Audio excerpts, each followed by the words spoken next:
Негизичи бул водительдерге кайрылгым келет да. Мисалы үчүн багытыңды билесиң да туурабы, кайсы жака баратканыңдычы. Алдын ала билесиң да. Чыктың үйүңө, машинаңа отурдуң, боякка барам деп кетесиң да. Машина айдап жүргөндөн кийин кайсы полоса менен кетишти дагы билесиң негизичи. Бул машина мисалы үчүн жанатан бери ушул полосада келди дагы.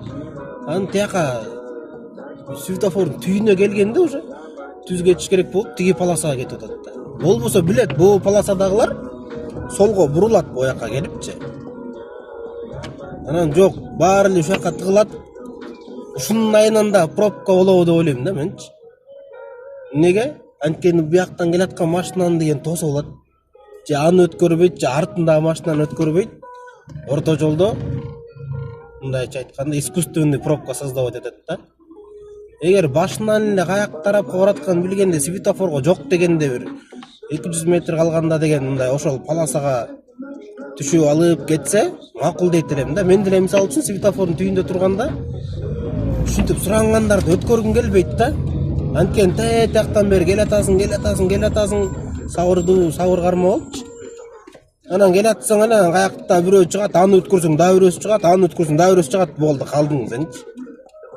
Ошон үчүн бири-бирибизди мындай жеткирбей эле, жакшынакай эле мындай өзүбүздүн ордубуз менен айдабайлыбы, кандай дейсиңер туугандар. Чын да негизичи. Ушундайынан көп пробка болот. Мисалы үчүн алдыдагы машина көрүнүп атабыздар кетечи. Аркы встречканын бир полосасын басып алып, айдап атат, ар жактагылар уже мына азыр. Тигилер өтө албай турат дегине. Болбосо алардын жолу да. Бояктагылар өтө албай турат. Болбосо ушулардын жолу болчу. Анын айынан мына биз дагы азыр ортодо туруп калдык да. Негизи мындай туура түшүнүп кабыл алыш керек да туурабы.